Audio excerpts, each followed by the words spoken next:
for New Testament study for this quarter's lessons. Now, let's go pick it up in Judges in the appendices. These appendices have verbal relationships to the prior stories in Judges and also set the verbal setting for the book of Ruth. Since the book of Ruth is a pre-existing, pre-standing unit, we can assume that these stories were written with Ruth in front of the Deuteronomist. Listen carefully to what I'm saying. The Deuteronomist had Ruth in front of him as he wrote. The Deuteronomist knew that he was going to put Ruth next. Ruth was an ancient story, hundreds of years old by the time the Deuteronomist was constructing the history, and he had Ruth in front of him as he constructed the appendices. He constructed the appendices by breaking up the old book of Saviors into the new book of Judges. What was the last Savior in the old book of Saviors? Samuel. And where's the end of the book as it originally stood? Where is it now? It has hid itself off to 1 Samuel 7. Yes. He has broken up the old book of Saviors and deliberately constructed a new theological history centering around what places? Places. Dan, Bethel, Shechem, which is geographically exactly halfway between Dan and Bethel, and linguistically in this book, where is it? Exactly halfway between Dan and Bethel. What is his attitude toward Dan, Bethel, and Shechem? Bad. Bad? I know It's a little oversimplified. Say it again. Try it again. Dan, Bethel, and Shechem. What is his attitude toward Dan, Bethel, and Shechem? What? They're cursed, and you be destroyed. No, it's oversimplifying it. I'll say it again and see if you can catch it. What is his attitude toward Dan, Bethel, and Shechem? They're not the right temple. You're oversimplifying again. I'll try it again. We've read this book through, so you should be able to answer this. What is his attitude toward Dan, Bethel, and Shechem? Go to the center. And Shechem. What was his attitude toward Shechem? Positive or negative? Very positive. Who did it in? And who does he despise for doing it in? Samson. And need a foil, I'll give you one. Who did in Shechem? Who ruined it and turned it into the pagan Baal-Berith place? Who was the most heinous character in the book? Abimelech. Yes. Is he a judge? Is he a judge? No. We made the point loud and clear and shouting that Abimelech is the hateful demon of the whole story. He's the one who almost destroyed the Federation, and in the course of it destroyed the Federation's capital. He nearly broke it apart. He nearly broke apart the various racial elements that made up the Israelite Federation. He was the anti-judge par excellence. He's the Antichrist of the book. That's why he's at the center. This is an example of what we don't need. He's the Antichrist. Yes, he masqueraded to be king. He was anointed falsely. To be anointed is to be the Christ. He's the Antichrist of the book. Okay? I'm going to ask again now. What was his attitude toward Dan, Bethel, and Shechem? What can we say? Anyone? Good luck to him. What? Good luck to him. No. Let's be precise. What was his theological attitude toward Dan and Bethel and Shechem? What does he think about Dan and Bethel? They were competitors of the real center. Competitors of the real center of worship. The real center of worship. And where is the real center of worship in Judges? Initially, it's where? It's Shechem. And then it's,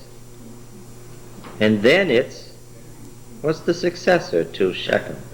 Shiloh. Does everybody write this down? It seems to be going over your heads. I don't care if you write it in your Bible, write it somewhere. I've been saying this every week for 10 weeks, and it's still drawing a blank. Shechem and Shiloh are the true places. Dan and Bethel are the calf temples. These be your gods, O Israel, who brought you up out of the land of Egypt. They are the opposite of the right place of worship. They represent a syncretistic system of worship. They represent what's wrong, and who has to straighten it out?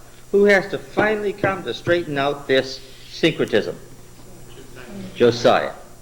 They are everything that Josiah must straighten out. Dan and Bethel. Who ruined Shechem?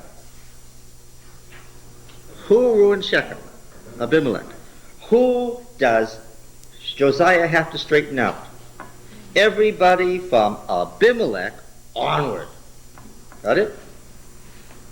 What was his attitude toward Dan, Bethel, and Shechem? Shechem was a good place set up by God, the center of the tribal federation, the great federation that Joshua set up. It was the true site, and an antichrist came and ruined it. What was his attitude toward Dan and Bethel? They are the epitome of syncretism. They're bad. They're what's gone wrong. They're what's ultimately going to cause Israel as a nation to be destroyed. That's what the book of Judges is about. That's why we begin at Bethel, we go to the destruction of Shechem, and go to Dan. That's our literary structure. It's a chiasm.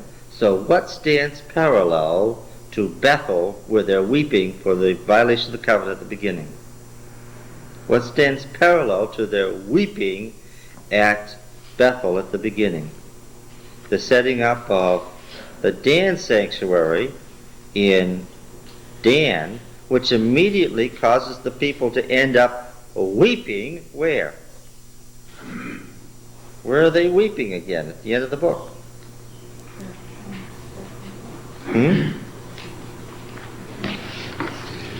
Where did you read the chapters for today? Where are they weeping again at the end of the book?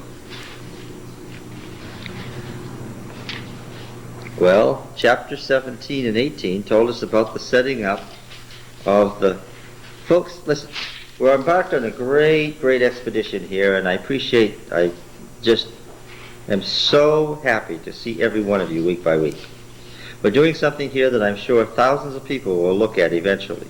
And you can help by reading these chapters in advance, by doing a little home Bible study and coming with your questions and knowing what's in the Bible. Knowing what's in the next chapter. Okay? Now, you can help me and you can make this prosper for the whole church. Now, what's in this chapters following this story about the Micah and his idols at Bethel? Well, right from Bethel, what is set up? Right from Bethel.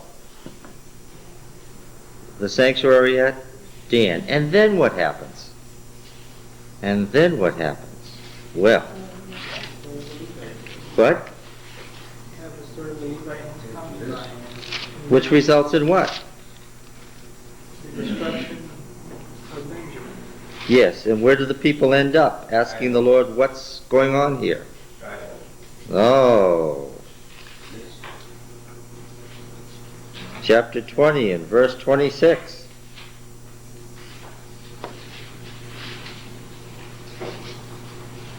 Where do they end up?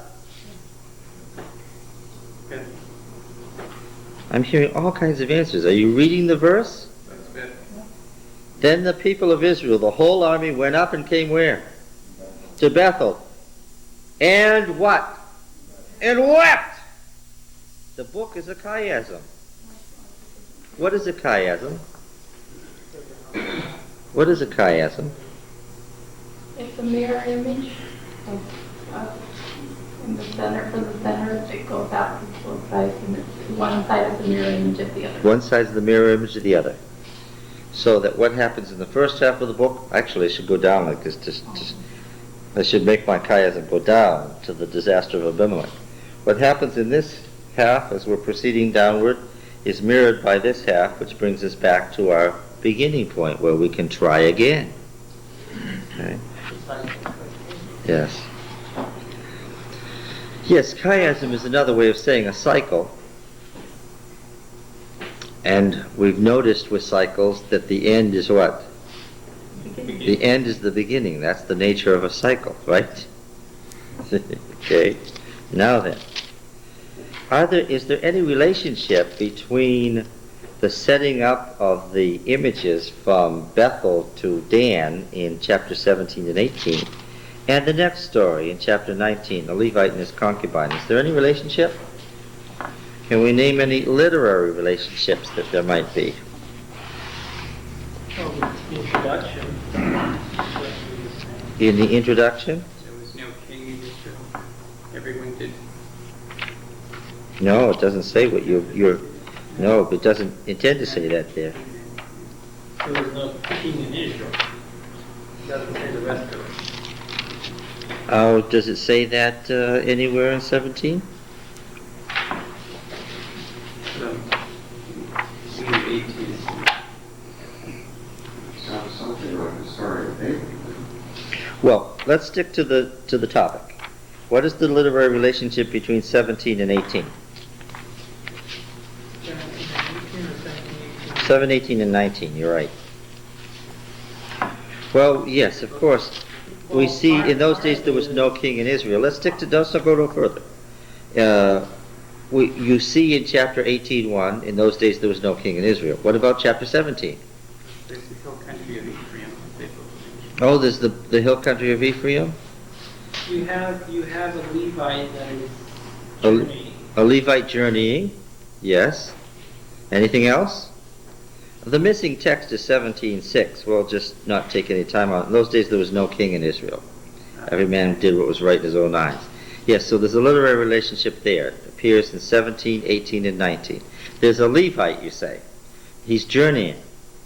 Where's he journeying from and to in 17? He's journeying out of Bethlehem, going to wherever. He's from Bethlehem journeying north to the Ephraimite hill country. All right, what do we have in chapter 19?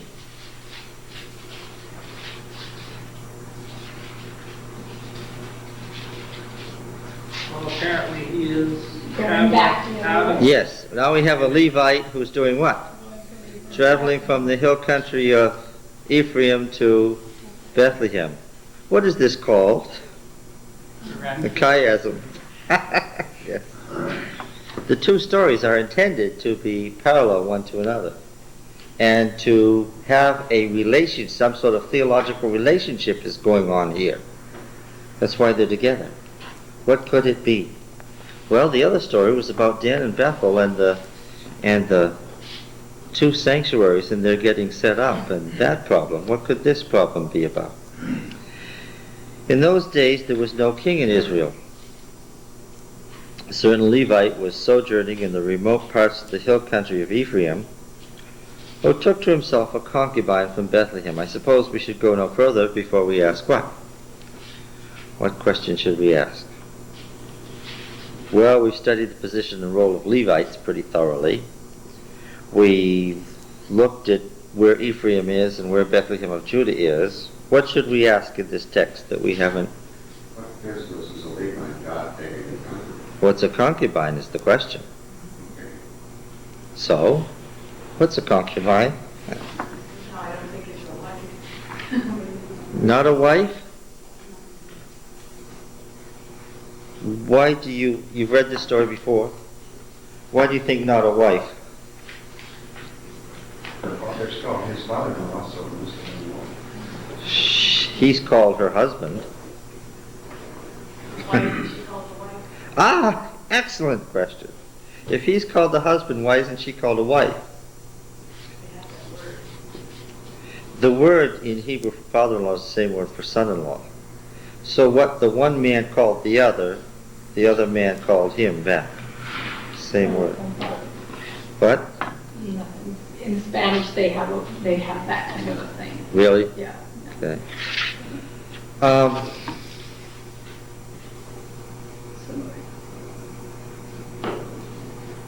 This is a patriarchy, right? The way of saying it was a man's world. Yeah. Is it possible that there could be a relationship where the man was a husband but the woman wasn't a wife?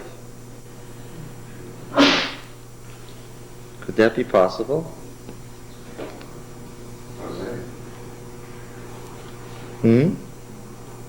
Jose is a good thing to bring in here, of course, because Jose is part of that northern prophetic background to the whole history.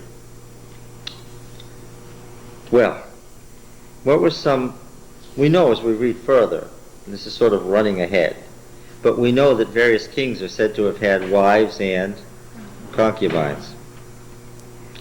That in itself would indicate what? That there's some distinction between the term wife and concubine. Okay. So what's a concubine? Kind of like a secondary wife. A secondary wife. Well, who are some famous folks who had some? Solomon and David, you mentioned right away. Solomon had hundreds and hundreds, right? Yeah. Can you think of where this begins in the Bible? Where did we first run across concubines? Hagar. Hagar. Yes, she's called a Pelegesh, a concubine. What was her function again? Seems like a long time since Genesis, but what was her function again? Servant is such a nice word. I heard it this morning in Sabbath school. We heard that Peter's family had servants. Such a nice word. Slaves. Yes. Yes. For a concubine, the slave is intended to have children. That is correct. Every word that he said is correct.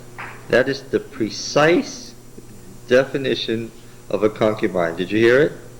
A concubine is a slave who is married for the purpose of having children. Are they considered full heirs? Next question.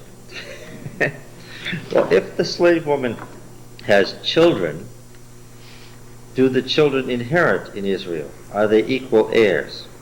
Well, of course, here the story of Abraham and Hagar doesn't help because they're operating under old Amorite law from the patriarchal period. They're long before the codes of Israel. So we can't really tell when Hagar says this slave woman's son won't inherit with mine. She's talking about Amorite law, and that's not going to help us any. Where is that? Genesis 21.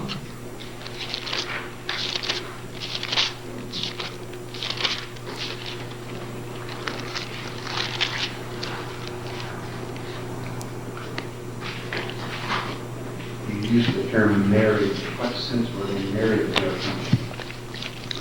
In the sense that they were husband and that the children were the children of that, were the legal heirs of that man and were considered part of the family, even if held in separate quarters. Now remember, this does not affect Israelite law, but it's interesting.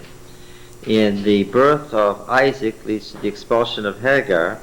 21:8, the child grew, was weaned. Abraham made a great feast on the day that Isaac was weaned. But Sarah saw the son of Hagar the Egyptian, whom she had borne to Abraham, playing with her son Isaac. She said to Abraham, "Cast out this slave woman with her son, for the son of this slave woman shall not be heir with my son Isaac." The thing was very displeasing to Abraham on account of his son. But he said, "Don't be displeased, go ahead." Why did Sarah have such firm control of things? No, because of the law. Because of the laws. Because of the law. Who was she? She was, legally, she was a princess from what? She was his His what? What's the key term here? equal. Not wife. That's not the key term. Equal. She was his sister, which in Amorite law meant she was what? She was equal to him. As his sister, Not that she was biologically his sister. The father's daughter, more. Well, but this is a covenant term in Amorite law. She may have had no biological relationship to him. The fact was she was his sister, meaning legally what? She was his equal. He had no independent rights apart from her under Amorite law. Not all wives under the Amorite system were sisters. A sister wife was someone who was of equal status. Okay. So that doesn't really tell us all that we want to know. It's interesting that Israel itself is the product of concubinage, isn't it? Yeah. Most of these children are children of concubines. Am I right? Yeah. So Israel itself certainly was familiar with this. What's the earliest of Israel's laws? Where do I find the earliest of Israel's laws?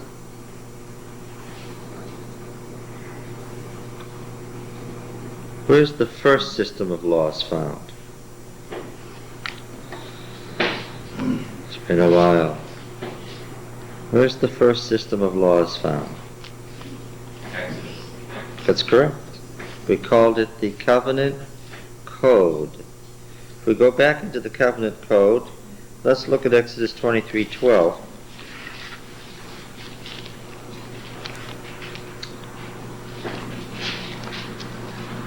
Don, this isn't what you said you were going to do today. I started out that way. All right. Do you remember how P loves every law he can find on the Sabbath? P loves every law he can find about the Sabbath. Why? Somebody say again, why P loves every law he can find about the Sabbath? What's the great revelation at Sinai? The Sabbath. The revelation of Yahweh as Creator God. Verse 12. 6 days you shall do your work, but on the seventh day you shall rest, that your ox and your ass may have rest, and the son of your concubine and the alien also may be refreshed. Interesting. All right. Now, there is actually a section in chapter 21. Let's look at chapter 21, verse 7.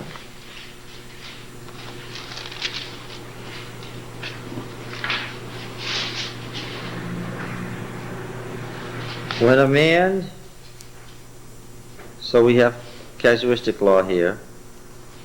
When a man sells his daughter as a slave, she shall not go out as male slaves do. If she does not please her master who has designated her for himself, then he shall let her be redeemed. He shall have no right to sell her to a foreign people, since he has dealt faithlessly with her. If he designates her for his son, he shall deal with her as with a daughter. If he takes another wife to himself, he shall not diminish her food, her clothing, or her sexual rights. If he does not do these three things for her, she shall go out for nothing without payment of money. What's a concubine again? Concubine is a slave. Finish it off.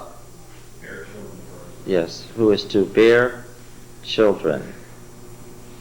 Concubine is a slave who is to bear children to the man. And because she's a slave, she has certain slave rights. Was it understood that all female slaves, that was their role, or were there some that were just for working? What's the case law? How does it begin? It says nothing about all female slaves here. How does it begin? It talks about a man selling his daughter for a female slave. And to whom is he selling her? And who is the man here? The man is what? He's a Hebrew. And who's he selling to? Another Hebrew. Yes. Can't be sold to a foreigner. That would be disaster. Right? Yes. So, a poor Hebrew family could sell daughters off into concubinage.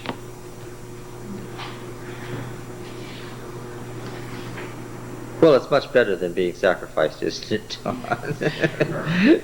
It's much milder than the laws of human sacrifice, so we're not at all surprised. It seemed so harsh when we read Exodus. It seems so mild now. Okay. So now that tells us some interesting things about this Levite. Tells us some interesting things about her father. All right. I should presume then that the concubine's family must be what? 4. Okay, now we're going to read. His concubine became angry with him, and she went away from him to her father's house at Bethlehem. What verse were you starting? The next verse, which is verse 2. We were in verse 1 and we stopped to ask what is a concubine. And his concubine became angry with him, and she went away from him to her father's house at Bethlehem of Judah. Mine says she committed adultery against him. Yeah, that's a technical term, for she left him. Doesn't mean she was a prostitute. It means she left him. Because what is the term for divorce when divorce is conducted by a female? Well, before you jump in, can a female divorce her husband? No. No. Therefore, however awful he is, if she leaves, what? That is adultery. Got it? That's female divorce. The versions knew this. The translators knew this. They translated it in different ways, knowing that it was a technical term for the fact that she left him. Who's at fault here? It's written clearly between the lines. Who's at fault here? He is. And a slave could just figure out to leave, No. ran away. She ran away. He's at fault, but it's a no-no. She's the slave. She became angry with him, and she went away from him to her father's house at Bethlehem of Judah, and was there some 4 months. Reading between the lines says he was at fault. Where you get that concept? Because she wouldn't be no angry unless he was a mom. Her husband rose and went after her to speak kindly to her and bring her back after 4 months. Who's at fault? He took too long, is that the idea? Well, I've read the whole story, so I know something about him. I know something about him. He pleaded for her to come back, which meant that he must have felt some guilt Yes. in whatever he did. Yes. And Was not yes. just going and grabbing her by the hair and calling her off because he was in the right. He knew he was in the wrong, so he pleaded rather than just taking her. That's right. Technically, as a slave, he could just go get her. But the fact that he feels the need to speak kindly to her indicates what? He was wrong. He was wrong. But it took him long enough to get around to it, didn't he? He did something wrong that made her leave. It took him 4 months to get up the nerve or gumption or whatever to go back. Did he know where she'd gone? Apparently. He figured out when she was gone, where was she? Where else is she gonna go? That's right. Yeah. That's right. Now, it doesn't say whether he had other concubines. No. She must have been the only one. Maybe he wasn't that rich either. Well, I know he wasn't. Yeah. Because I know that his home in verse 9 is what?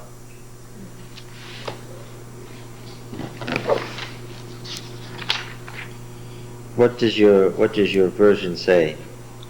You may not say the right thing, but take a crack at it. What does it say in verse 9?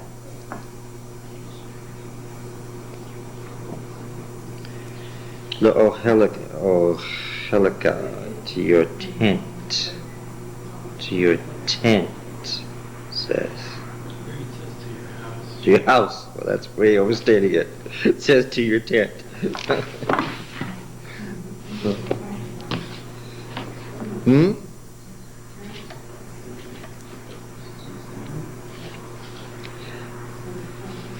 All right, now, we'll catch it when we'll hit verse 9 again. Back to verse 2. His concubine became angry with him, and she went away from him to her father's house at Bethlehem of Judah, and was there some 4 months. The fact that the father harbored her for 4 months indicates what? The father also thought what? He agreed with the daughter. With the daughter that He was grieving. some grievance had occurred. Would he have sent her back, the father, if she was wrong? Yes.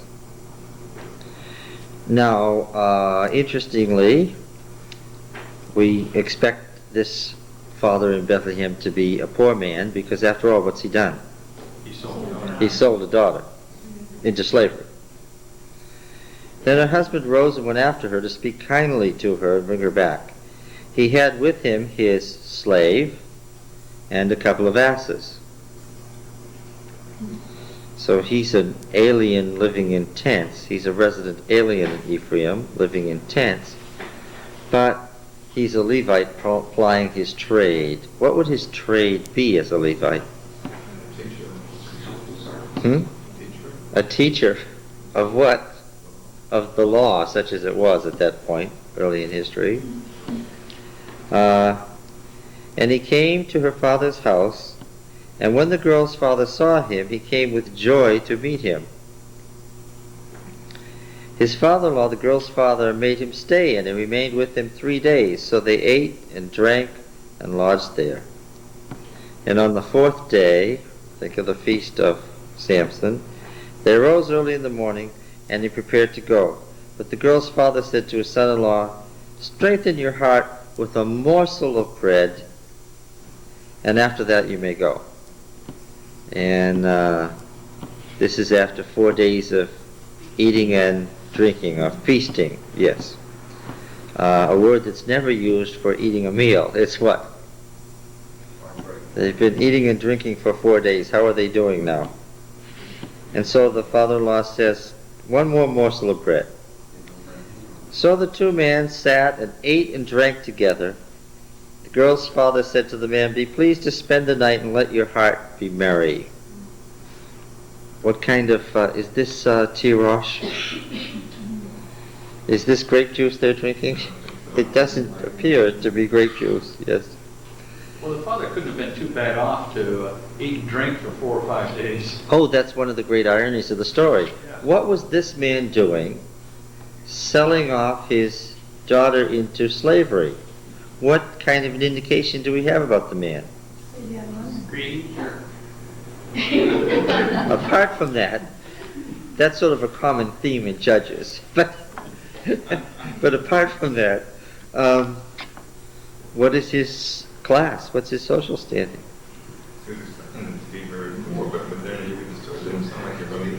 Doesn't sound like he's poor at all. In fact, what's he spend his time doing? Eating and drinking. Eating and drinking in his house. Would you say that he was concerned with the man by that sort of contact? Possibly so. But he's gone way beyond fixing that up, hasn't he? I mean, at first when the man came. Oh, yes, on the first day. But it says he was glad to see him, not that he was frightened or annoyed or anything. He was very glad to see him. And I gather from reading the text as it explains itself that he was glad to see him because it gave him an occasion for what? Yes. On the 5th, what picture do we have of these two men now? Yes, they are friends. And what kind of persons are they?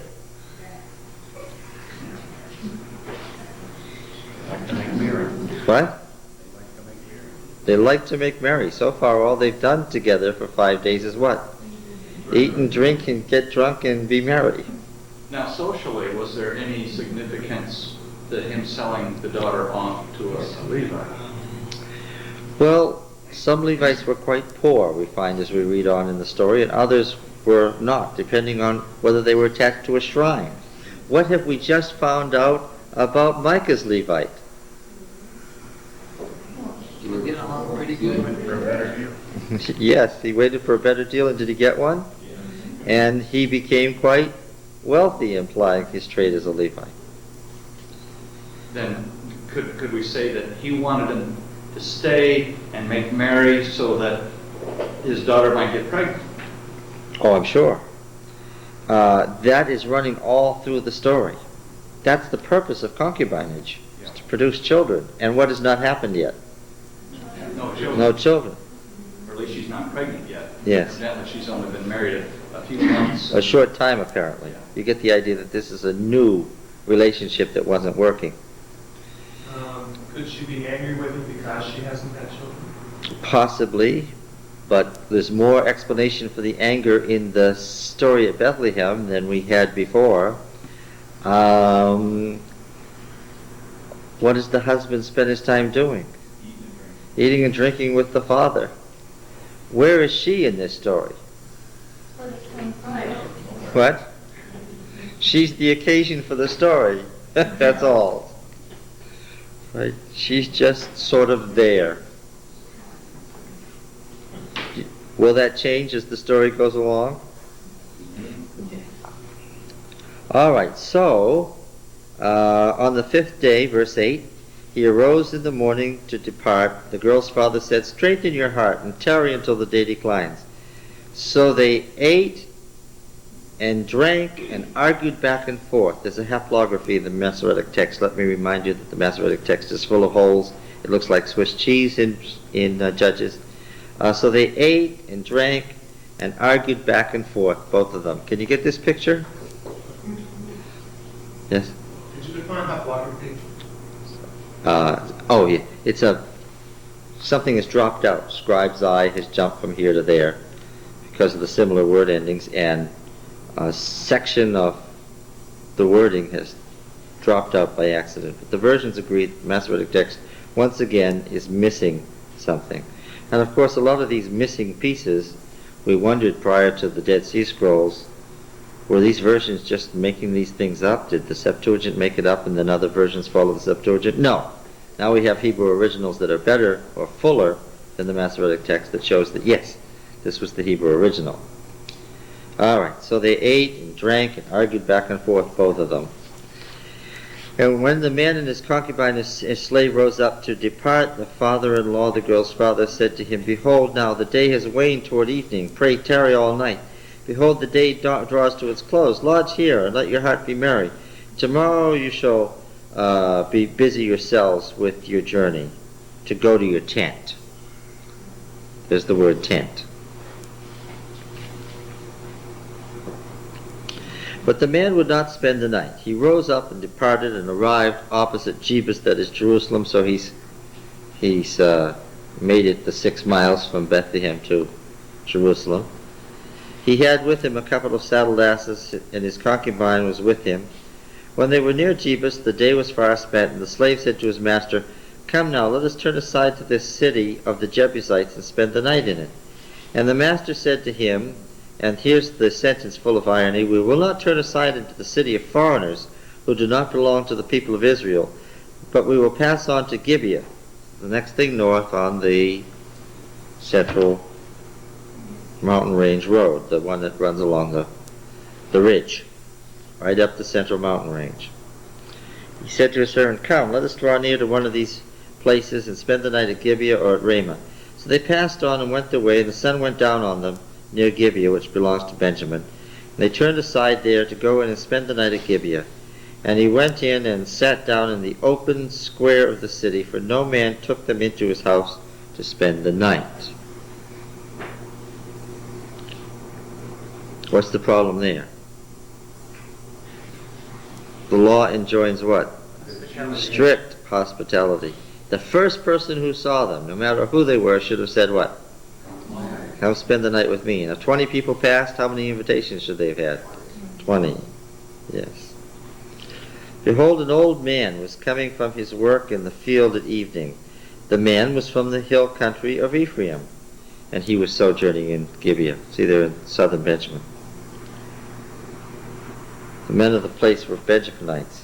He lifted up his eyes and saw the wayfarer in the open square of the city. And the old man said, "Where are you going, and where have you come from?" He said to him, "We're passing from Bethlehem of Judah to the remotest parts of the hill country of Ephraim, from which I come. I went to Bethlehem of Judah, and I'm going to my home, and nobody takes me into his house." Now listen to you. "We have straw and provender for our asses, with bread and wine for me and your maidservant and the young man with your servant. There's nothing lacking." Well, he probably got all this where? We got it from his father-in-law, but he presents himself how? To the old man. is well off, that this would be a good thing to do, to take me in. The old man said, "Peace be to you, I will care for all your wants." The old man, see, this is a greedy person. He's trying to bribe him because he thinks the old man is offering him hospitality for what reason? To get money, to get wealth of some sort. But the old man says, "I will care for all your needs." He's saying, I didn't ask to find out if you would give me something. Only don't spend the night in the square. Verbal relationships to what? What are we supposed to be thinking of now? This story is deliberately reconstructed on what story? Yes. The story of Sodom. Judges 19 is based on Genesis 19. Lot doesn't want them out in the open. So he brought him into his house and gave the asses provender, and they washed their feet and ate and drank. Okay? And as they were making their hearts merry, now what are they doing? Drunk again. No wonder she left him. He was always drunk. Well, I gather she should have been used to that coming from her father's house. Well, maybe that's why she didn't mind being sold. She might have wanted a change. Okay, maybe so. She was going back with him. As they were making their hearts merry, behold, the men of the city, sons of Belial, beset the house round about, beating on the door. 2 Samuel 22. 2 Samuel 22.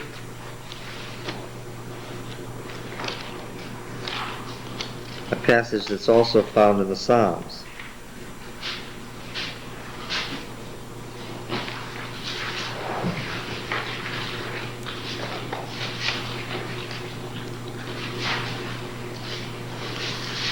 For the waves of death encompassed me.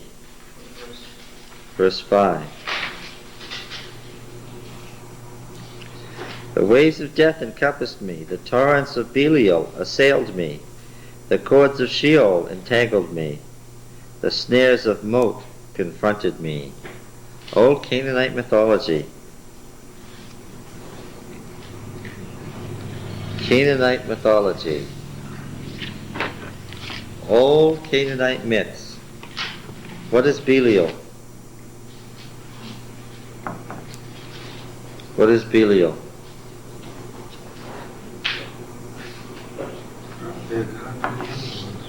Yes, one of the gods of the underworld. Now, what characterizes the underworld as opposed to the upper world? Can you say? The underworld is characterized as evil. Chaos. Chaos is the point. Chaos. The upper world is order, and the underworld has chaos. They're the two things balancing themselves. That which comes from the underworld leads to what? To chaos. That's why Belial is dragged in here. Sons of Belial are what? People who, riotous. Yes. If there are sons of Belial around, there's going to be some sort of chaos. Okay. Behold, men of the city, sons of Belial, beset the house round about, beating on the door. They said to the old man, the master of the house, "Bring out the man who came into your house, that we may know him." Quoting Genesis 19 exactly. Okay. So, what do they want now, exactly? They want the Levite. To know being a typical phrase for sexual intercourse, they want to rape him. But they don't want to just rape him. This is a story about Genesis 19. What did they want to do with the two men who came to Lot's house? They didn't want to just rape them. That was only part of the story. What did they want to do? They wanted to murder them. Yes. Use them in their religious festival. Yes, it was an act of human sacrifice involving sexual rituals. What were they going to get from doing this, besides the fun of rape? What were they going to get? Power and fertility. The power, the fertility of that person, or those persons. Why would it be more desirable to rape, mutilate, and ultimately murder a man than a woman? More power. Yes.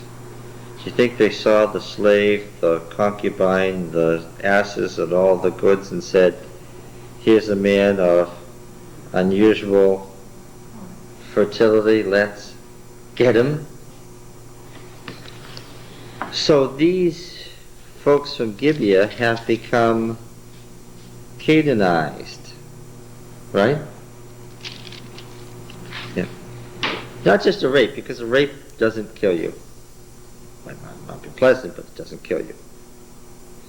And the men of Sodom didn't intend just to rape the two men. They intended to mutilate, torture, and kill. That's what was going to happen here. The man, the master of the house, went out to them and said to them, "No, my brethren, do not act so wickedly, seeing that this man has come into my house." He makes his argument on what basis? On what law? The violation of the law of hospitality. Well, we might mention some other laws that would occur to us, but the law that comes to his mind is the basic one, more basic than anything else, the law of hospitality. Do not do this vile thing. Behold, here are my virgin daughter and his concubine. So we have two, as we have the two daughters of Lot. Let me bring them out now, rape them, and do with them what seems good to you. Recalling the phrase, every man what? Did what was right in his own eyes. Rape them and do what seems good to you. But against this man do not do so vile a thing. Is anybody unhappy with this wording? What does he say? Sharon, this doesn't bother you any, does it? I will not say a word. Oh, that's... It's terrible. What did she just say?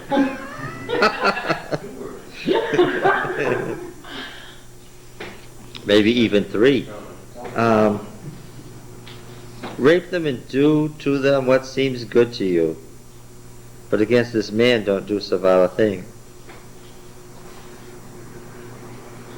It's a man's world, wasn't it? Now, does he have any idea what might seem good to them? Sure. Yes, he lives there. Why did he not want them in the street? Yeah. He thought that he had solved the problem. But the men wouldn't listen to him.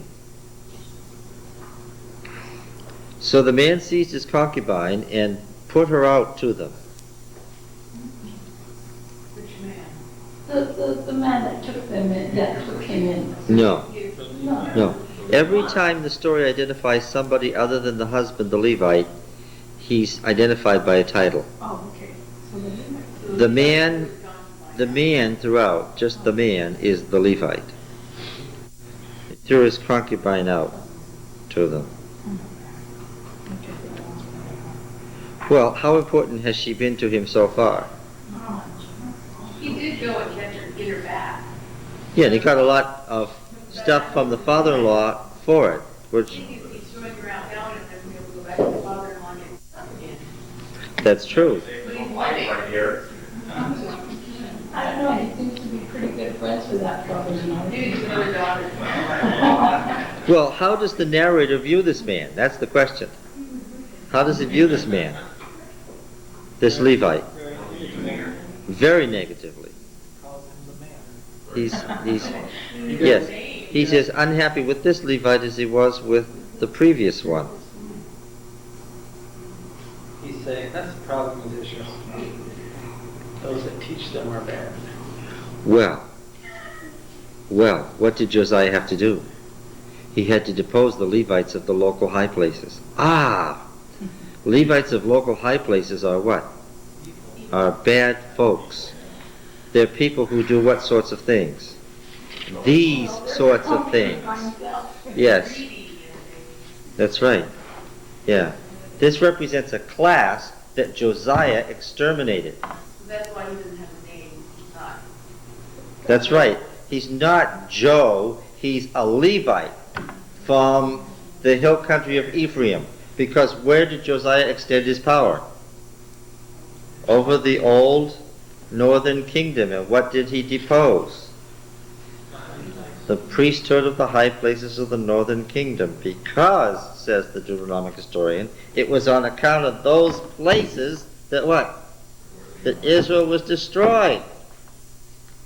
So there's a lot going on in between the lines here. Now then, so the man seized his concubine and put her out to them, one of the great moments in the Bible. And they raped her and tortured her all night until morning. He's making a theological point, but while he's making it, we can sympathize with the woman who was tortured to death in this story. And as the dawn began to break, they let her go. And as morning appeared, the woman came and fell down at the door of the man's house where her master was till it was light.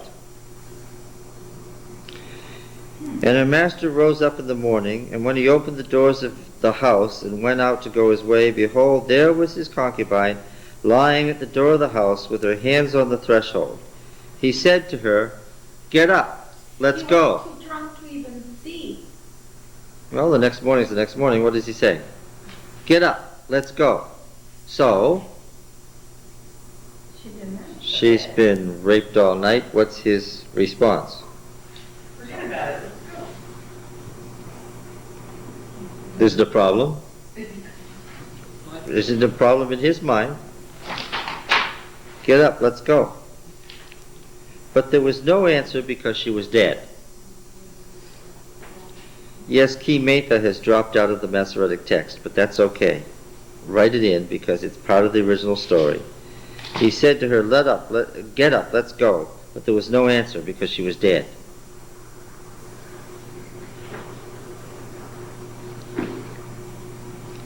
Then he put her on the ass. For what purpose? Well, she can't walk. Yes, but what's his purpose? He didn't bury her there. What? To use her. To use her. What's he going to do now? He wants the body. He's got an idea. This is a means of self-promotion. He sees a chance to promote himself here. And what's he going to promote himself to? Well, we'll see in a moment. Then he put her on the ass.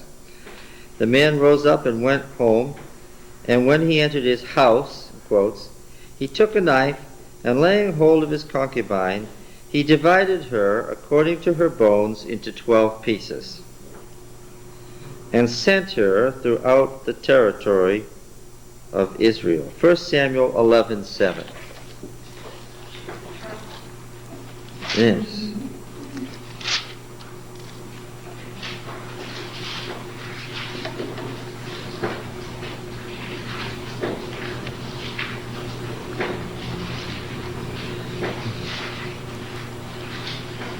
Beginning at verse 5,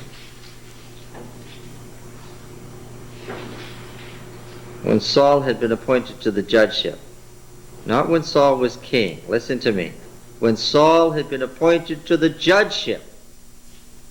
Now Saul was coming from the field behind the oxen. Then Saul said, "What ails the people that they are weeping?" So they told him the tidings of the men of Jabesh. And the Spirit of God came mightily on Saul when he heard these words, and his anger was greatly kindled. Makes you think of whom? Samson. Same words, identical. And he took a yoke of oxen and cut them in pieces and sent them throughout all the territory of Israel by the hand of messengers, saying, Whoever does not come out after Saul and Samuel, so shall it be done to his oxen. Then the dread of Yahweh fell on the people, and they came out as one man, when he mustered them at Bezek, and so forth. What was it all about? To cut up the offering and send it out by messengers was to do what? To call what? To call out, to muster the militia of the Federation, whose right and responsibility only and solely was it to muster the troops of the Federation. A judge. This is a quick-thinking Levite. What's he decided to do? To become a judge.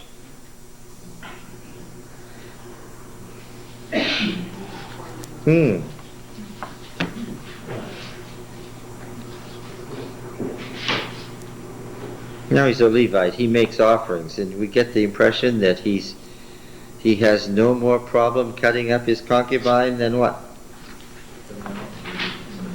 Cutting up an animal sacrifice. Why did the master of the house protect the chief of knowing for He protects the man, but he wasn't interested in protecting the concubine. Or his virgin daughter. Yeah. The evil would fall on him if the law of hospitality was violated, but he didn't see the law of hospitality as extending to the women. But his virgin daughter wasn't. No, but she didn't get it. But he offered. Doesn't mean period. So he sent her throughout all the territory of Israel, and all who saw it said, Such a thing has never happened or been seen from the day that the people of Israel came up out of the land of Egypt till this day. Consider it, take counsel, and speak.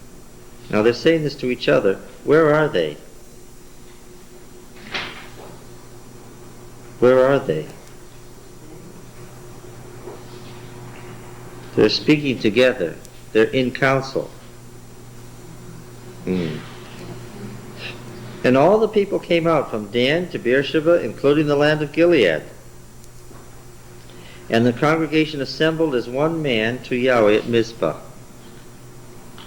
Has he succeeded in mustering the troops? Yes. Yes. And the chiefs of the people, the corner posts of the people, it says literally, of all the tribes of Israel. All the tribes of Israel only appear two other times in Judges. They all appear when they're weeping together at Bethel in Judges 2, and they all prostitute themselves after Gideon's shrine in Judges 8. It's the only time they cooperate together, all of them. And here. All presented themselves in the assembly of the people of God, 400 what? What? Thousand. Was it clans or thousands? No, clan is not the word. Contingents. Military contingents. Units or 40,000 units? I would have done it that way before. This is, I'm glad I wrote this on the board. This is still puzzling to you, isn't it? We're going to straighten it out in a moment. It's military contingents. And there were 400 of them? All sword-bearing contingents. That doesn't mean that that's all the contingents there were, right, in Israel. But there were 400 sword-bearing contingents. Now the Benjaminites heard that the people of Israel had been mustered at Mizpah. Now the people of Israel said, Tell us, how was this wickedness brought to pass? Who are they speaking to? The Levite. He suddenly has become what? The most famous person in Israel. He pushes her out. I just, But nobody knows that. Well, let's see if he'll mention it. They've just asked him what happened. Let's see how he describes it. I came to Gibeah that belongs to Benjamin, I and my concubine, to spend the night. All the details leading up to this event are what? Are missing. Yes. And the Baalim of Gibeah, the Baalim of Gibeah, the Baalim, the word Baal, the lords of Gibeah. Did everybody get it? The lords of Gibeah rose against me. The King James doesn't imply that at all. Mine is the men, they sound like the whole council. The Hebrew is, What? it is the Baal. Oh, Richard, I don't make it up. I'm sorry I said that last night. Dawn? Somebody said where I got all that information. I said I made it up. Now I'm never going to live that down. What does it say in verse 5, Richard? It's the word for men is the Baal. Mm-hmm. The construct form. Like the masters or lords. The masters or lords of Gibeah. Baalei Gibeah. Now look. The Baalim, the lords, implies what kind of men were they? These were the leaders, the elders. The leaders, the elders, the most important people, the big shots. One translation translates as the big shots of Gibeah. But our narrator has said what? Some worthless. It was some sons of Belial. Right? What? He's embellishing the story. He's altering it to make Gibeah look what? Much worse. Yeah. All right. And the lords of Gibeah rose against me and beset the house round about me by night. They meant to kill me, and they raped my concubine so that she's dead. And I took my concubine and, oops, we've passed it. yeah. What? He never said anything about it. He did. What did he not mention? These men and judges are all, What? all like that. Was he finished with us? No. He doesn't mention that he pushed her off. He didn't mention the pushing her out? Yes. They raped my concubine and she's dead. Then I took my concubine and cut her in pieces and sent her through all the country of the inheritance of Israel, for they have committed abomination. Toeva. This is a good Levitical word, isn't it? They've committed abomination and wantonness. I like his religious talk. He knows when to use the right religious words. Is he a religious man? Go back. He's a teacher, so he should know whether he uses them or not. Well, maybe he's religious without being spiritual. Yeah. Yeah. Behold, you people of Israel, all of you, give your advice and counsel here. What does he intend will happen now? Revenge as opposed to justice. Justice is the wrong answer. Who else had tried to use the tribal militia for his own private purposes? Gideon. Yes. And there are obvious relationships to that story here too. And all the people arose as one man. So they were stampeded by this. What should they have done? They should have asked a few more questions. But see, since he was talking to only men, if some women would have been there, they might have asked. The right questions. Yeah. They would have been allowed. I don't know, there were some women in the Old Testament that asked anyhow. I think they understood the women and pushed her out. If they had been precise about justice, what should they have done? Judge this man. Well, and Yeah, interviewed witnesses of where it happened. The servant was there. The old man whose house. very good. What does Deuteronomic law require? Mouth of two or three. It requires a minimum of 2 agreeing witnesses on all details. And then who should they have been looking for? Our author is very clear about this. Who should they have been looking for? They should have been looking for those sons of Belial. And what should have been the result? Those men should have been summarily executed. And after that was done, what else should have happened? This man should have been done. Well, you think he deserves some kind of punishment for his part in all this? I guess not. She was his slave, so he could do whatever he felt like. That's true. That's true. But what they shouldn't have done is listen to him. Is that right?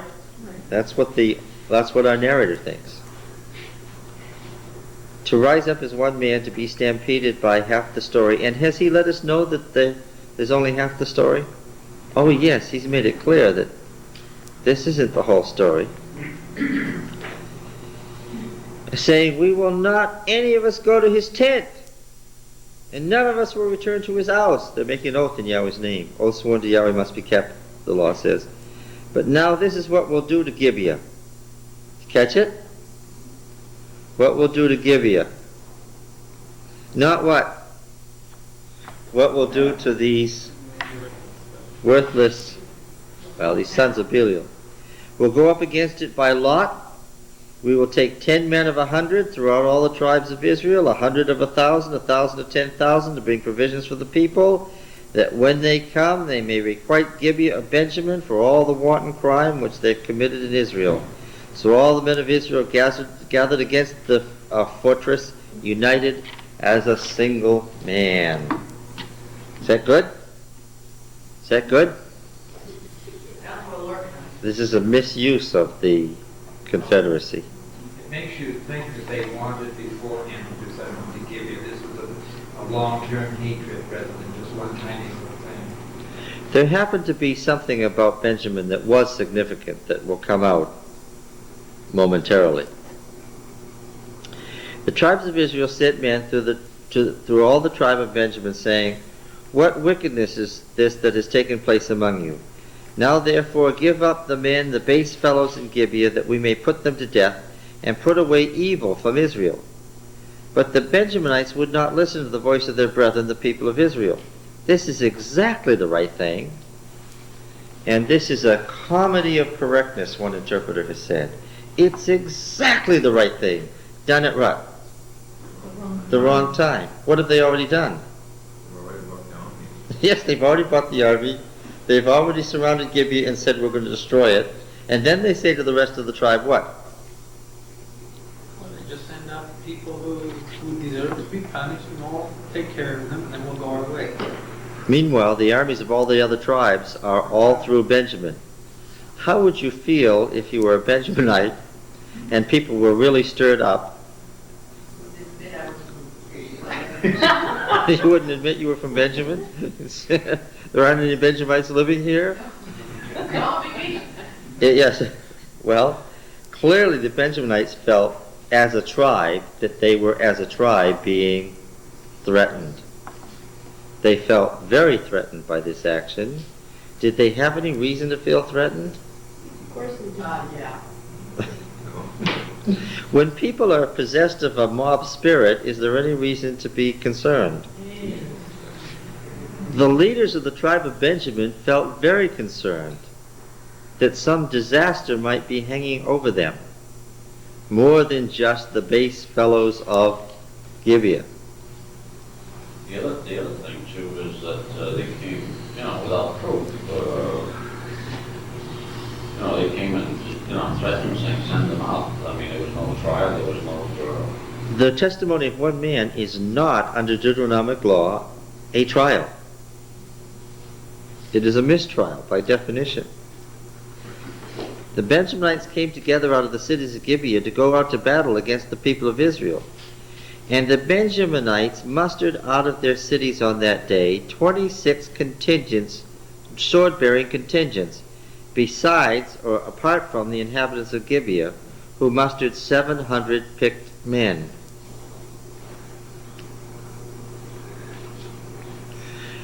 All right, now, they have 26 contingents, which results in 700 warriors.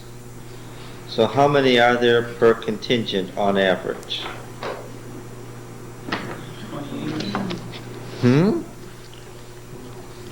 Well, what am I going to do? I'm going to take 700 and divide it by 26. Is everybody following? Yeah, 40. 40 per. No. Back in the story of Samson, and all the way back to Numbers, which is probably pretty cloudy in your mind, back in Numbers 26 and Numbers 1. I've been banging home in the word aluf and elef, and aleph being the same, just how you vocalize it, being the same consonants, and one meaning chieftain, and one meaning thousand, and one meaning contingent. And how the later scribes misread the word thousand into this military term for the pre-monarchic period. Let me ask you again. In the pre-monarchic period, how many men approximately were contained in a contingent? 9.5. 9.281 in the case of the Numbers 1 census. 9.648 in the Numbers 26 census. And about 10 of around those numbers. About 10 men, yes, and they're rounded. They are rounded. They, as he said earlier, they look a lot more rounded once you see them divided out. In this case, 25 into 700 is more like 20 something. It's 26.9. The Benjaminites, under this threat, are producing what? They're producing 3 times as many militiamen, right, as Israel. Do they feel threatened? They must feel threatened, yes. What's the significance of left-handed slingers? Yeah, we'll come to that momentarily. Okay, but in verse 15 it says that from the sons of Benjamin, from the cities, 26 contingents. Yes, Without- sword-bearing contingents. Without the ones that lived in Gibeah. That is, 700 men were mustered, Okay, yeah. Got it. apart from the inhabitants of Gibeah. Yes. Among all these were 700 picked men who were left-handed. Everyone could sling a stone at a hare and not miss. Who are we thinking of here? Remember these last stories in the appendix. What? The left-handed judge? Who? G-U, I don't know how you pronounce that. H-U. Remember, we're in the next to the last story. We've got a chiasm going. Could you be thinking of Ehud? Oh, Ehud. That's, okay. Yes. Who happened to be a what? Left-hand sling. And what else? Judges chapter 3, verse 15. A Benjamin. What else would you expect him to be? But when the people of Israel cried to Yahweh, Yahweh raised up for them a Savior, Ehud the son of Gera the Benjaminite, the left-handed one. Left-handed one was considered, what did I say before? Was considered, all the implements were made for right-handed people. Left-handed was considered handicapped and therefore Not very dangerous. Not very dangerous. But the point has been made that, That both this guy and these and these people are what? They- Left-handed people that you don't think are dangerous because they're left-handed, what? They could not conceive. This is funny. This is how people reason from their own experience. They couldn't conceive that if you couldn't do anything with your right hand, that what? That you could do anything at all. Because they thought that the right hand was the hand of power. Thy right hand and thy mighty arm have gotten thee the victory. And if they found someone who couldn't do something with their right hand, what did they say? Then there's no ability to do it. They couldn't conceive that you could do those same things with a left hand if you were left-handed. Which meant that in the case of Ehud, and here in this case, they consider them handicapped, but what? Yes, they're very good, and they don't expect them to be. So the army of Israel, this sets up the stage. The army of Israel is now a sitting duck for what? Do they think this is going to be easy? They're going to do what? They've already said they're going to annihilate this city. And Benjamin says, no, you're not. And what do they say? Well, we'll do what? We'll just annihilate them too. But the narrator has warned us, however. And we already know, because he's constructed the book of Judges and we've been reading it. We know it's chiasm. We already know what? These Ehud types might do what? Yes. Now,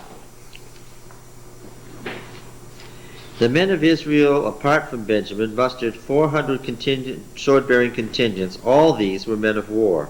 Now, men of war, remember, are people between age 20 and age 50 who were numbered in the census, and the census was a military census.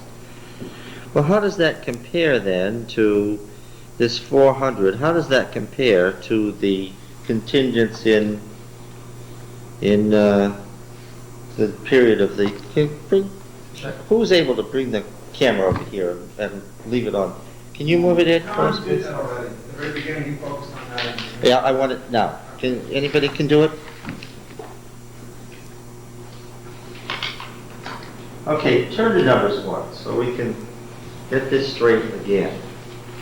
Got the whole board in, and does it show clearly? No, I don't have the whole board. No. You look. Do you know what the piece is? You know how to do it?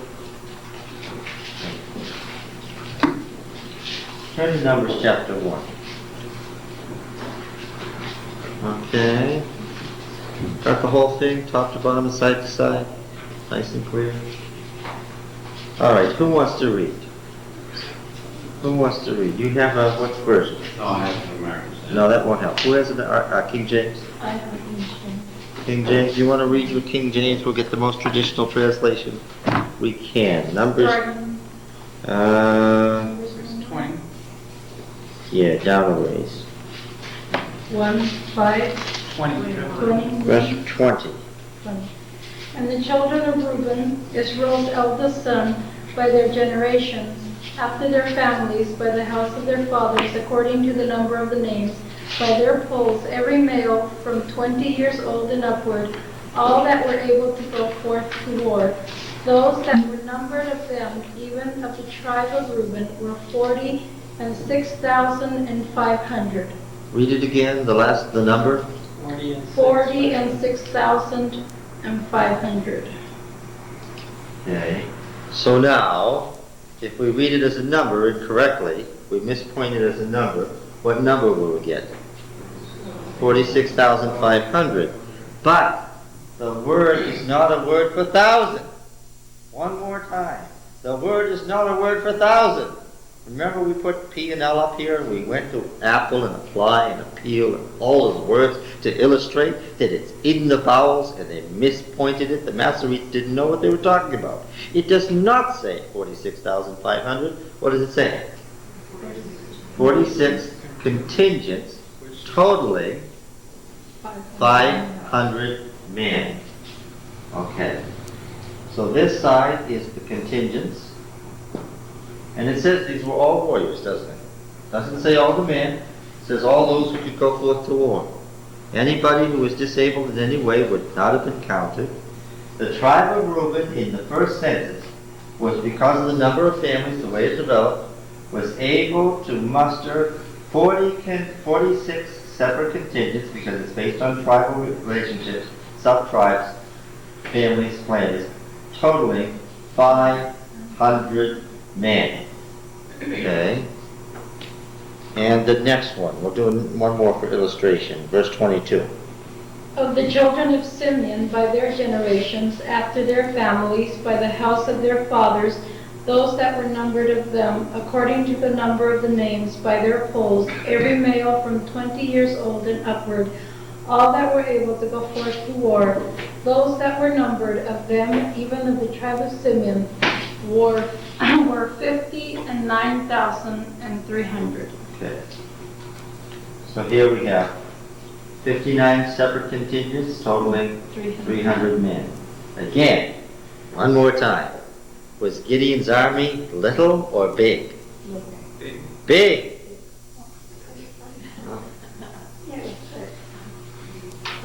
In fact, Richard, was it as big as or bigger than the Midianite army? Bigger. Bigger than. Yes. And had the higher ground. They still wouldn't go. Okay. Now, in the first census, we have 598 contingents, totaling 5,550 warriors, an average of 9.281 per contingent. In the second census, we have a total of 596 contingents, a total of 5,750 warriors, with an average of 9.648 men per contingent. These are the warriors 20 years old and upward. Well, how many family members are represented by each warrior 20 years old and upward? Well, see? Each of these men 20 years old and upward who was able to go forth to war. Yes. Of course they overlap because men, you got to cut out some of the men, because one of the men who's 45, who has a wife and kids, his 5 sons are all counted in here, right? So it's right. So this represents the warriors of Israel. Okay. So now we have 5,555 men, 20 years old and upward, who are able to go forth to war.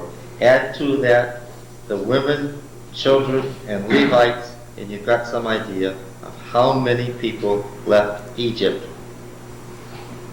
Okay? And your friend has no choices. Got no options. That's the true story. The numbers make perfect sense. So what are we talking about? Somewhere between 10 and 20,000 people for Israel. Demographics say for the Judges period, 25,000 people in the hill country approximately constituted Israel. Okay. So, contingents, numbers, all rounded up. See? All rounded up for that reason. Any questions about this? We've been through this several times. So now Benjamin's down to 36 contingents? Yeah. Benjamin here, 35. Or no, it was 26. 64, down to 26. This, which without Benjamin, is 598 minus 35. Let's not think, let's just subtract.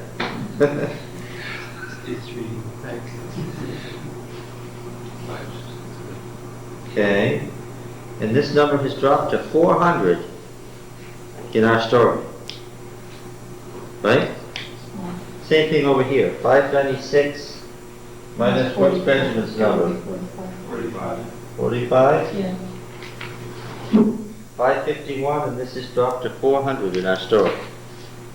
Benjamin's number has gone down too. It's a loss of 30%. You were saying this was sword-bearing, so were there other contingents that might have been non-sword-bearing in this? It'd be like archers, maybe. Yeah. But, however, we still have a serious loss here from these censi to the story in Judges. Now these 700 chosen men that are left-handed wouldn't normally be chosen because they would be considered handicapped, so these are added. But that was the point. The people in Benjamin relied on their left-handed fighters for an obvious reason. It was deceptive. Well, even though the Benjamites had fewer contingents, they had more people, 700 as a, or your, How do you reconcile that? Pardon? Well, in most cases, they didn't have 700, they've shrunk and now they have. do you think they were recruiting some? Well, we have nearly 27 men per contingent in this story here. That's the point. Benjamin produces nearly 3 times as many people as you would expect because Benjamin feels what? Threatened. Well, would it be safe to say that Israel didn't bring up all of their fighting men, just those that responded? Well, but it says that the people gathered from Dan to Beersheba, including Gilead, as one man. Also, you have... It's the only time we ever have that said in Judges. Okay, let's keep reading.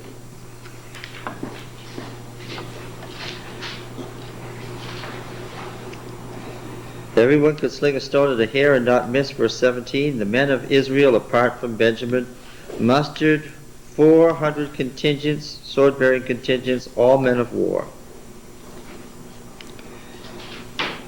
The people of Israel arose and went up to the shrine.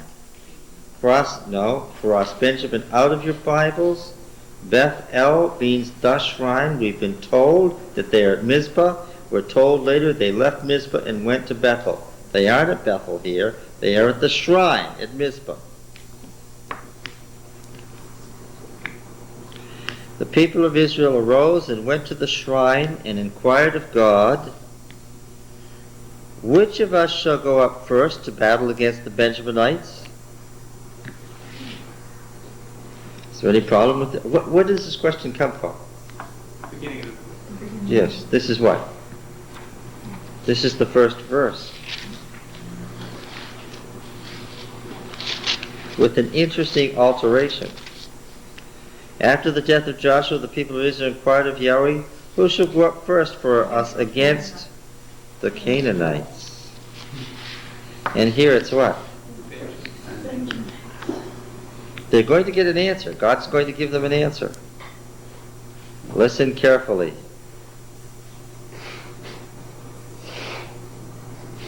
The narrator is making a point. The scriptural writer is making a point. They're going to get an answer, and the answer is going to be disastrous. Why does God give them an answer?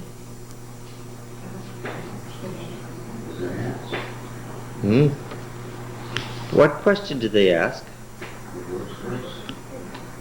Who goes first what? Against Benjamin. Is that the question? What's the question? Should they go up? The question should be, should we go up against Benjamin? Had they asked that question, what would have been the answer? No. Now, how did they get these answers? Was this using the breastplate and The breastplate? Where was the breastplate? Are you missing the point? Where are they? At a shrine in Mizpah. Get with our narrator. What is his point, Richard? Can they get the word of the Lord there? No. Is there any breastplate there? No. Should they be asking anything there? No. What is the word? Have you? No, you haven't been. Have the rest of you read the preceding story? What was in the preceding story? What did they have? An ephod and what? And a teraphim. And a molten and graven image. Yeah. What did Gideon have? Yes. He's already told you all those things. And he wants you to know and understand what he's saying by now. so they would have used the ephod to sort of like divine answer. Ephod had the sacred dice in it. All right, so they went up to the shrine and inquired, which of us shall go up first to battle against the Benjaminites? And Yahweh said, what did he say over here in Judges 1? What did it say in Judges 1? Well, it said, yeah, except it said more. Yahweh said, Judah shall go up first. Behold, I've given the land into his hand. Yahweh said, Judah shall go up first. Yes. What did it say in Judges 1? Judah shall go up first. Behold, I have given the land into his hand. What's the answer to the question here? Who should go up first against the Benjaminites? What's the answer? Judah. It's very deliberate. Very deliberate. What's missing? Yeah. Then the people of Israel rose in the morning and encamped against Gibeah. And the men of Israel went out to battle against Benjamin. The men of Israel drew up the battle line against them at Gibeah. The Benjamins came out of Gibeah and ruined on the ground that day 22 contingents of Israel. They disabled 22 contingents.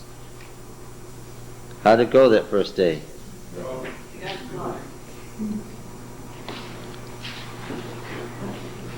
But, It's just 220 people, not 22,000.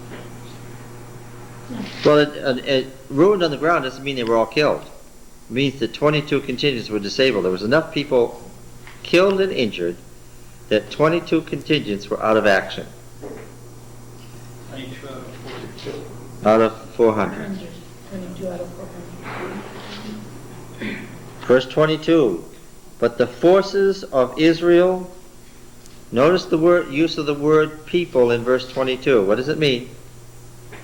Been down this road many times. When you see in this context, what does it mean? It means forces, right? Seen this many times. But the forces of Israel took courage and again formed a battle line in that same place where they had formed it on the first day.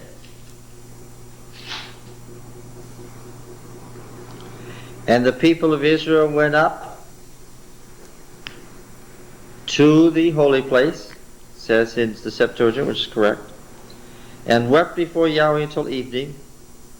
And they inquired of Yahweh, shall we again draw near to battle against our brethren, the Benjaminites? And Yahweh said, go up against them. I wouldn't have even asked the question. If I sent the army of Israel against Benjamin and they won, you know what I'd say? That's it. Something's wrong here. It doesn't say that the Benjamites lost any. No. So the people of Israel came near against the Benjaminites the second day, and Benjamin went out against them out of Gibeah, and fell to the ground, ruined on the ground, 18 contingents of the people of Israel.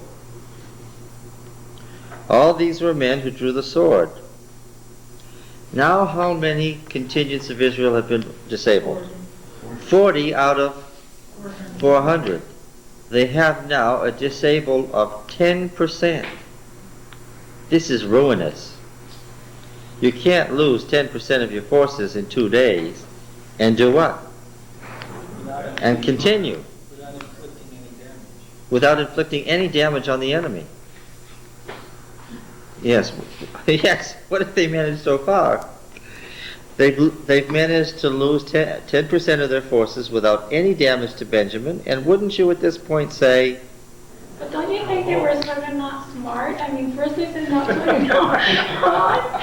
First they sent out 22 and they were all slaughtered, and the second day they only sent out 18. Why didn't they send out like double the amount to see if it would, help any? But they only sent out less. Or is that they just lost less? they just lost less? But look, what had they thought was going to happen? They thought, remember they looked at the Benjamites as what kind of people? Left-handed and therefore disabled. One reason they were so apt to go to war with Benjamin was what?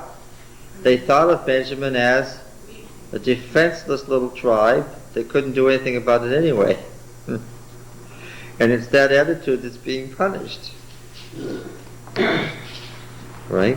This is a misuse of the whole system.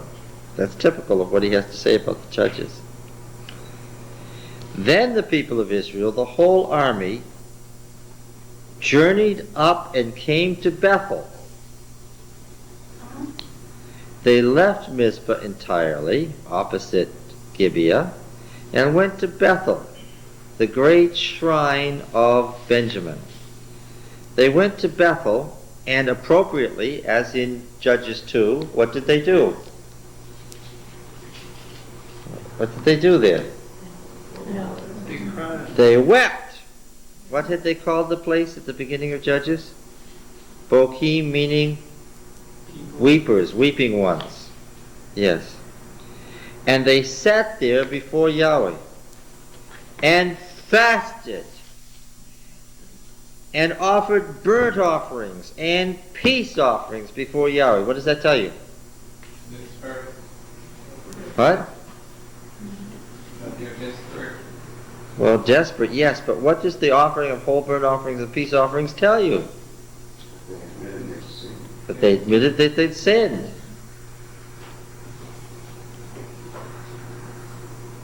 Remember, Yahweh's the judge in the book of Judges. Yahweh the judge. Remember that's his title? Now, why is it okay to go to Bethel this time? Why is it okay this time? Because the ark. Yes.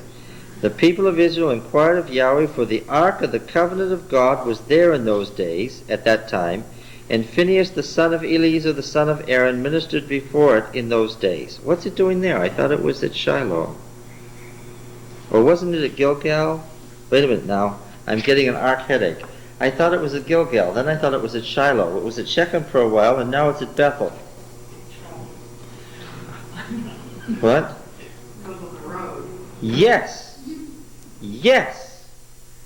As I explained when I explained the fall festival, and we spent 6 hours looking at the fall festival, what did the ark do? The ark, by its very definition, is what? Is movable. What did the ark do? It moved around. Yes. Well, had it been at Shechem and at Shiloh and at Gilgal? Yes. Now it's here. It says it was there at that time. Now, is this kind of in the same way that Samuel traveled around? You've got it. Samuel traveled on a circuit. And now you know something. He wasn't alone. What went with him? The ark. Yes. Isn't this fun? All right. And saying,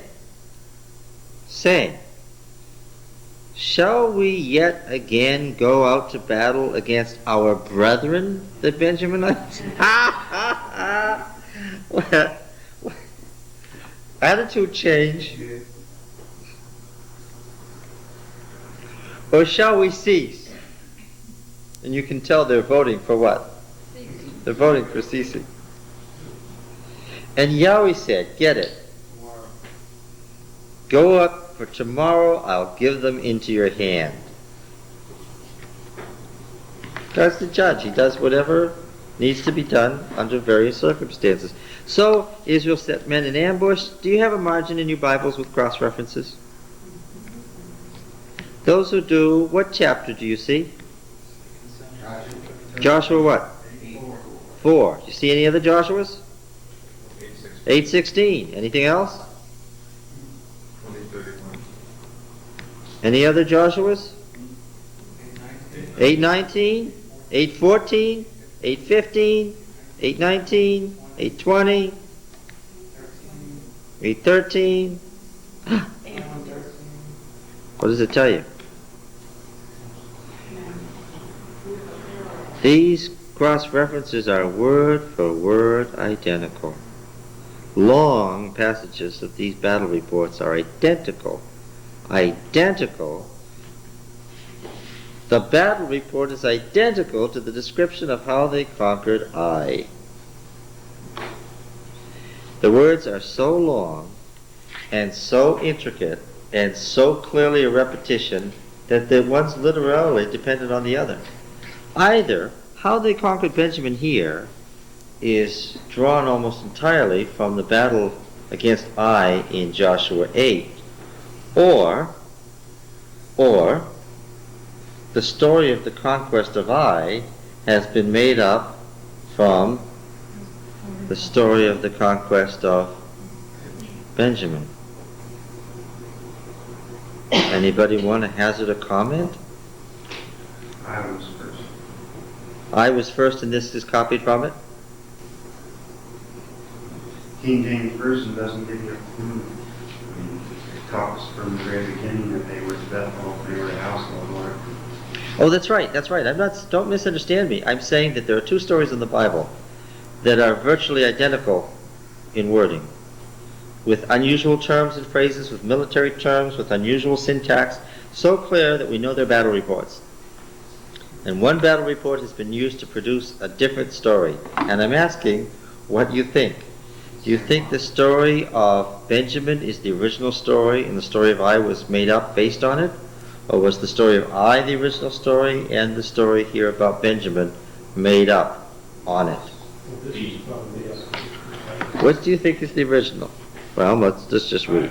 So Israel set men in ambush round about Gibeah, and the people of Israel went up against the Benjaminites on the third day and set themselves in battle array against Gibeah, as they had at other times.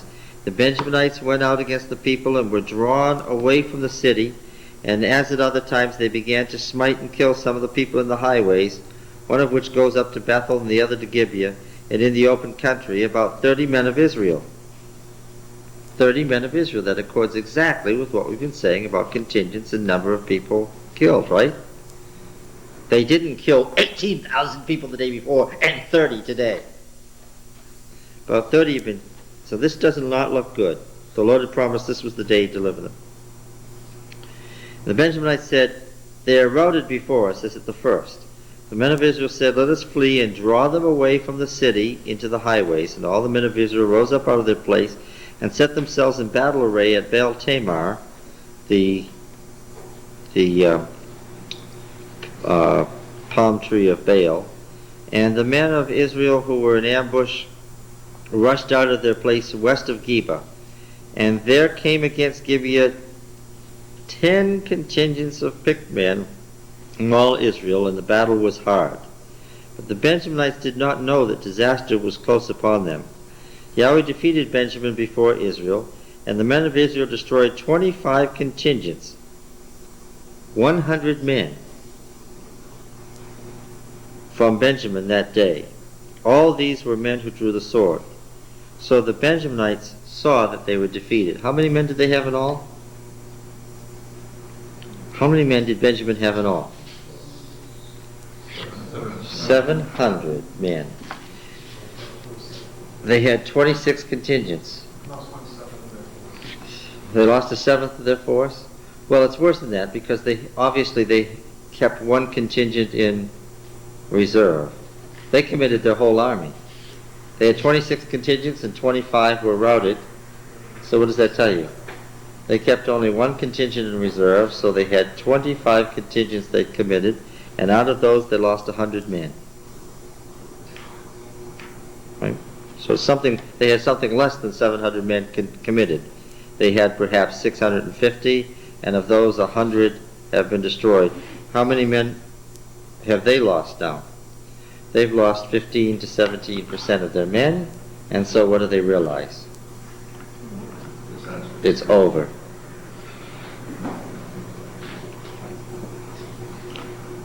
So the Benjaminites saw that they were defeated. No, Ed, can't get 2 million people out of this. Unfortunately, it all hangs together with perfect clarity, and we know what's going on. The men of Israel gave ground to Benjamin because they trusted the men in ambush whom they'd set against Gibeah. The men in ambush made haste and rushed on Gibeah. The men in ambush moved out and smote all the city with the edge of the sword. Now the appointed signal between the men of Israel and the men in ambush was that when they made a great cloud of smoke rise out of the city, the men of Israel would turn in battle. Benjamin had begun to smite and kill about 30 men of Israel. See, there are two battle reports. This is the second one, beginning right in the middle of verse 36. They said, surely they're smitten down before us as in the first battle. When the signal began to rise out of the city in a column of smoke, the Benjaminites looked behind them. Behold, the whole city went up in smoke to heaven. The men of Israel turned. The men of Benjamin were dismayed, for they saw that disaster was close on them. Therefore they turned their backs before the men of Israel in the direction of the wilderness. The battle overtook them, and those who came out of the cities destroyed them in pursuit of them. Cutting down the Benjaminites, they pursued them violently and tread them down from Noah as far as opposite Gibeah on the east. 18 contingents of Benjamin fell, all of them men of valor, men of chayil, prosperous men, men of strength. And they turned and fled toward the wilderness to Pomegranate Rock. 5 contingents were cut down on the highways. They were pursued hard to Edom. Two contingents were slain in that section. So all who fell that day were 25 contingents that drew the swords, all of them men of valor, but 600 men. 100 fell, they had 700 in all. How many were left? 600 were left. 600 men turned and fled toward the wilderness to Pomegranate Rock, and abode at Pomegranate Rock about 4 months. The men of Israel turned back against the Benjaminites and smote them with the edge of the sword, men and beasts and all that they found. Now what are they doing? They're using the harem, which is for cities, for pagan cities that will teach you pagan ways, and doing what? Slaughtering the men, women, children, and animals of Benjamin. Is this a proper use of harem? Not at all. This is wildly incongruous. All the towns which they found, they set on fire. Well, what do you think? What do you think of this story? Shows how bad things were. What? Shows how bad things were. Misuse power. The Federation's structure was susceptible to what? To abuse. And here it's been abused by a Levite who is a manipulative individual who, to further himself, has stampeded them into a civil war. But he doesn't get mentioned anymore. No, he doesn't get mentioned anymore. Did he remain a hero? Not after 40 contingents fell. After 40 contingents of Israel fell, after the tribe of Benjamin was wiped out, and it became obvious to everybody that God was not pleased with the whole affair, you think anybody said, well, we shouldn't have listened to that Levite. We should have asked more questions before we got into this mess. Think that was their feeling? Yes, the next chapter says that was their feeling. So what happened to his bid to become a judge? It was overturned by a new judge. No.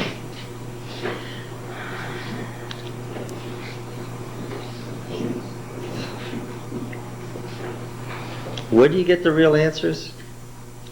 You get the real answers when you've got enough experience to know what you should be asking, and when you ask where? The right place. And the right place happens to be what? Yes. So since the ark is traveling With, home base, no longer working. well, the Deuteronomic history is emphatic. There's only one right place. What is it? Where's that? Where is that? Well, it was for a while. Shiloh, it was for a while. What? Jerusalem. Jerusalem, where Yahweh's king reigns on David's throne, in opposition to the kings of the north and the sanctuaries of the north. Bethel and Dan and other places. Yes, other high places. Like the cities of Benjamin, like the high place at Gibeon where Solomon went. Yes. It's the beginning of his downfall, the historian says. He didn't know, like Josiah, that you had to destroy that place. He went to inquire of the Lord there. Yeah. All right. All of these, this whole thing, this whole appendix has a theological purpose, doesn't it? So he's only partially talking about the Levite, his concubine, and the Levite and his image and Micah. What's he really talking about?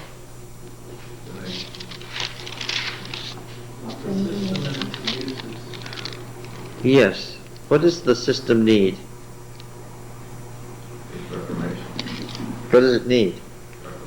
A reformation to what? What does it really need? It needs a king. It needs a king, but then when we get kings, what are we going to find out, do you think, from the historian? The kings generally are rotten. What? As rotten as the churches. What is? Yes. So what does it need? It needs the right king. Yes, the Reformation king. And when we get to the end of the story, what's he going to tell you? We have finally found what? What was needed all along. The right king. Yes. Okay, let's just take a few minutes. Leave it on. Let's take a few minutes now. We'll take the next story next time. The story of the judges isn't over yet. He has more to say.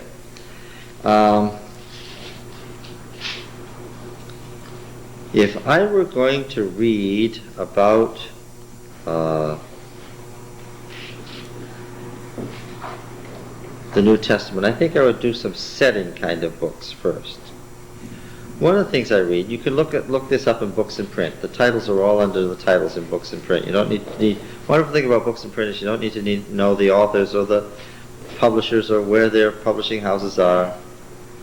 I would certainly read the book Jesus of Nazareth, the life of a Judean peasant, a Jewish peasant. Jesus of Nazareth, the life of a Jewish peasant. I think I would begin there before I read anything else. You get more picture of Jews in the first century and Judaism and its role in the Roman Empire from that big, thick book. Jesus of Nazareth, the life of a Jewish peasant. On Paul, I'd read also Joachim Jeremias' book, Jerusalem in the Days of Jesus. Jerusalem in the days of Jesus. Want to know about the priesthood, the temple, the structure? Of course, it tells you all about Judaism in general, but Jerusalem, in the gospel picture, more than half of Jesus' ministry was spent in Jerusalem itself. So, Jerusalem in the days of Jesus is a very important book. Okay. On Paul, certainly one has to read Paul and Rabbinic Judaism. Paul and Rabbinic Judaism by W.D. Davies. Paul and Rabbinic Judaism will tell you why Paul says what he says. Sometimes what he says is absolutely inscrutable. Why on earth does he think that Hagar and Sarah are two mountains, one of them in Arabia, and figure out from that one's the law and the other's Christ? How on earth could he get such an allegory out of the story of Hagar and Sarah? Well, if you read Paul and Rabbinic Judaism and find out how Rabbinic Judaism developed. Rabbinic Judaism developed because of Christianity. And how did the rabbis use the Old Testament, and why? What were their principles of interpretation, and how did they arrive at doctrine? Why would some doctrines be recognized by the rabbis right away as valid and others right away as invalid? What basis of thought did they proceed on? We said in this class, we're doing exegesis. These are the questions we ask. Here's how we do exegesis. Well, they didn't do exegesis. How did they do it? And why did Paul speak and write the way he did? Okay, so Pauline Rabbinic Judaism is absolutely essential to reading one of these. F.F. Bruce's Introduction to the New Testament. I don't know. An introduction is a technical work. It takes the corpus as a whole, and then each book, book by book, and tells you the theories of authorship, dating, background, to whom it was written, technical terms, themes. That's what an introduction is. Whenever you read Introduction to the Old Testament or Introduction to the New Testament, you're always reading a book that's going to take it book by book and give you the background questions, date, authorship, place, purpose, content, so forth. That one is a very good one, very conservative, very, very good, but also very aware of the most recent scholarship, Introduction to the New Testament, published by one of those publishing houses in Grand Rapids, one of those Christian Reform publishing houses. All right? You can't really get a sense of Judaism without reading Josephus. Both Antiquities of the Jews and the Great Roman Jewish War. You know Josephus, the Jewish general who fought in the Roman Jewish War and then went over to the Roman side, and then was ever after supported by the Flavian house, the successive emperors of the Flavian house, and wrote this great compendium so the Roman world would understand Judaism better, the Antiquities of the Jews, and the Great Roman Jewish War. Some of the most interesting reading you could ever imagine. Okay, I'd read a book called Jesus and the City. Jesus and the City. Beginning with Jesus and the City. It's a recent book, published within the last year.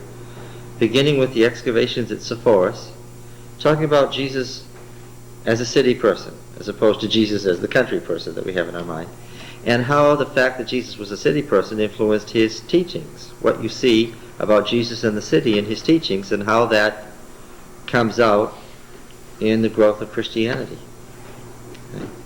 So, Jesus and the City is a very interesting and useful book. Right? 20 books is too many. There are half a dozen books which, if you read, you'll have a tremendously good picture of where scholarship is and what we know today about, in general, overview of the New Testament. All right. That comes in answer to his question, where do you find information like this? The answer to which is not, I make it up. This is what you're making up. All right. See you next time when we'll round out Judges and get some idea of what's going to happen next in the history. Okay? Nice to see you again.